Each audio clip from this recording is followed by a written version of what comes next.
Hey, how's it going? In this video, I want to talk about one thing that will absolutely skyrocket your Spanish learning progress, and that's what I call the conversation cycle. Now, this is the one thing that most people put off, but it will have a massive impact on your fluency.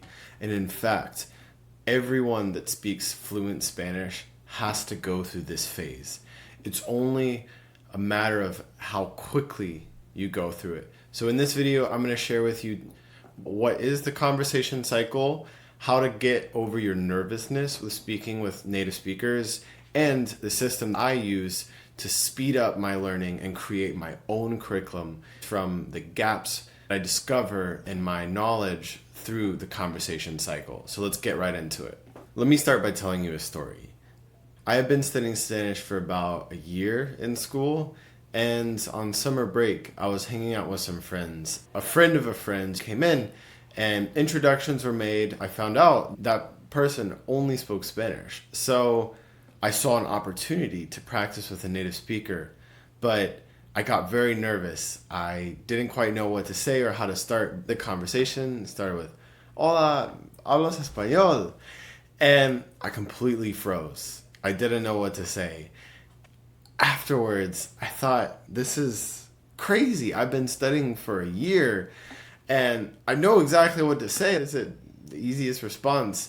And I just thought, this can't be right. I've been studying for a year and I haven't even practiced speaking once with a native speaker. I've only been speaking with my teacher and the people in my classroom. This is probably some version of what you've experienced as well. Talking with my students over the years, what most people experience. We put off conversation with native speakers because it's scary, it's unpredictable, and we over prioritize textbook learning, fill in the blank answers, and rehearsal. But that never really prepares us for the real world. So this leads us to the conversation cycle. Now, there's a quote which says, "Iterate your way to success. Don't plan your way to success." And that's exactly what we're going to do here.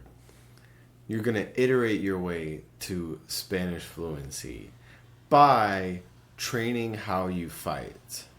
If we go back to our story, and I get into that first conversation, the first step is to overcome the fear, the nervousness. And you can even do this with a quick little phrase like, "Oh, perdóname, me pongo nervioso hablando español, pero voy a intentar."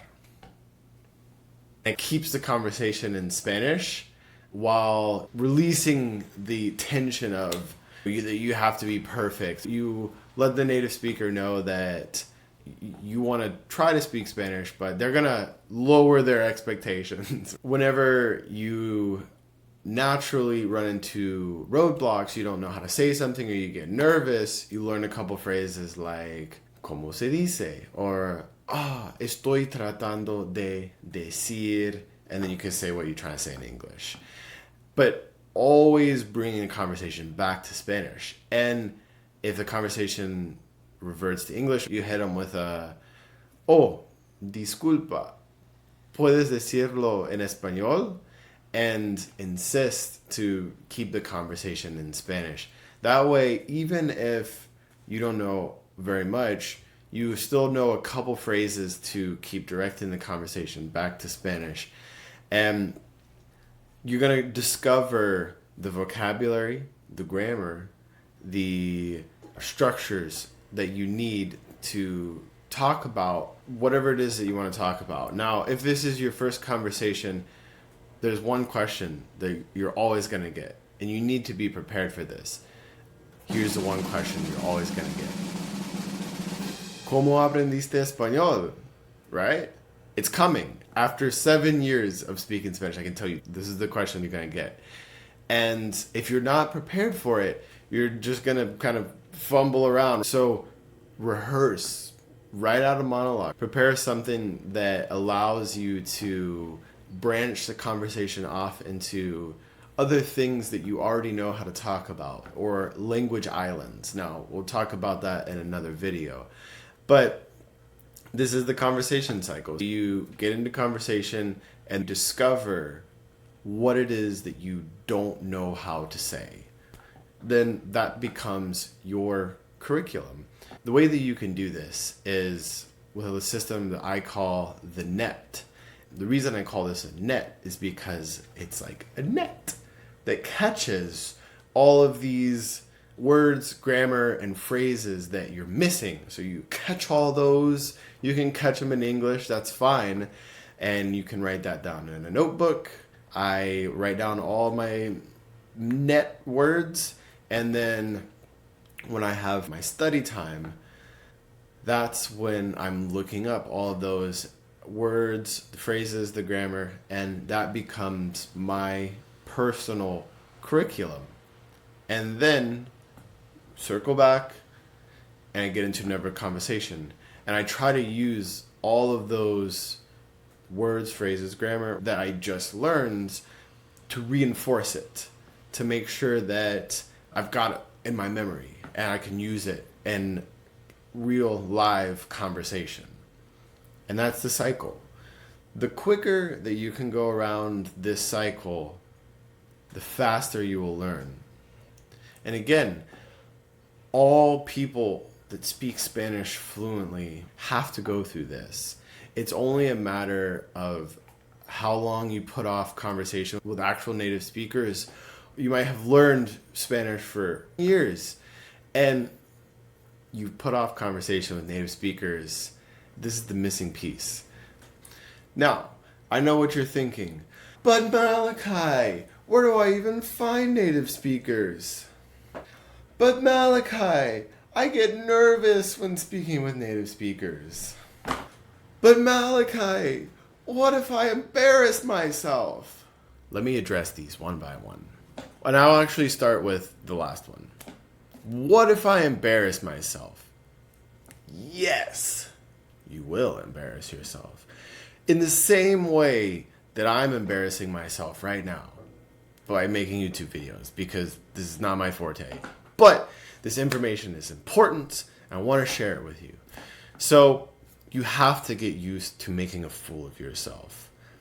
But I promise you, once you rip that Band-Aid off and get over your perfectionism, you will realize that on the other side of embarrassing yourself, you can make friends, you might meet your future spouse, you're going to learn about other cultures, you're going to be able to travel, you're going to have access to a whole other world of Spanish that you would never have access to otherwise if you're in your little shell, conjugating your verbs, and speaking your textbook Spanish. You have to get used to embarrassing yourself. Embrace it. Make a fool of yourself. Language learning is a process. Now, as for where do I find native speakers, you actually have more options than you think. The first and the best one is in real life. Where you live, there are probably some native Spanish speakers. Guess what? You can just say hi to them. That's literally all you have to do. You can talk to strangers. I know this might sound crazy, but I have met so many friends just by saying, oh, hablas español? That's it. That's all it takes. But I understand that's not an option for everybody, or if you're socially awkward, then you can find people online. You can use apps like HelloTalk or Tandem. You can also use an app like italki, where you can find language tutors. Fun fact, I used to teach English and Spanish on italki for many years. I can't recommend it enough, and I still use it to practice Chinese. You can use my link in the description and you'll get free credits. Give it a try. That way you have some skin in the game. You can find a community tutor or a professional teacher and practice your first conversation with a native speaker. Lastly, and possibly the biggest objection, is I get nervous. Yeah, me too. Do you know how long it took me to make this video? To hype myself up to make this video? Finally doing it. It's normal. You get nervous, right? Your brain is trying to protect yourself. And so I have a little trick that can help you. And that is the 1-2-3 method. Whenever you see an opportunity to speak with a native speaker, you don't give yourself time to think. You just say 1, 2, 3, and go. This is actually a technique you can use if you're trying to meet ladies. You can also use this technique for taking cold showers. If you stand there, and the more that you think about it, you're more like, frick, I want to take that freaking cold shower. Exact same thing. You can use it here. You can use it for anything that is difficult to do or your brain starts to get nervous and analytical about. Just 1, 2, 3, and take action before you even have time to think about it. So 1, 2, 3, hit them with a, hola, hablas español? Boom. There you go. Now you forced yourself. You're in the conversation and you're in the deep end. Hopefully you can swim. And if you can't swim, use the conversation cycle. Now, I want to tell you another story. This was a few months after the first story when I choked up my very first Spanish conversation. I spent a couple months self-studying and developing a lot of the techniques that I talk about on this channel. I was at a restaurant with my dad, and there was a sign on the service door that was written in English and Spanish. And I was showing off, saying, look, it's in Spanish. I know what it says. Look, this means this. And then one of the staff came out, and they were like, oh, you speak Spanish? And I was like, oh, poquito. And we started talking, and it turns out she was from Venezuela, but had been living in the U.S. for a while. And we started talking about like the different places that she had traveled. And then, you know what she asked me? ¿Cómo aprendiste español? I'm telling you, you're going to get that question. But we talked for about 10 or 15 minutes, completely in Spanish. It wasn't perfect, but because I had been practicing online with my language exchange partners and practicing these communication techniques, I was able to have my first in-person conversation with a native speaker. And I will always remember this because for the rest of that night and even the next day, I was glowing. Like I had met my favorite celebrity. That was the first time I really felt the joy and excitement of successful communication with somebody in a second language. I was totally hooked. I knew that this is the path I wanted to keep going down. So I want to encourage you that even if it's not perfect, you can probably have a lot more conversation than you think. You just need to put yourself out there and use the conversation cycle to fill in those gaps. And I promise you, your Spanish is going to improve faster than you ever thought possible. All right, that's all for today's video. If you like this video, please like, comment, subscribe. Let me know in the comments what your experience has been. If you have any experience talking with native speakers, or what are some of the roadblocks that you come into. I look forward to seeing you in the next video.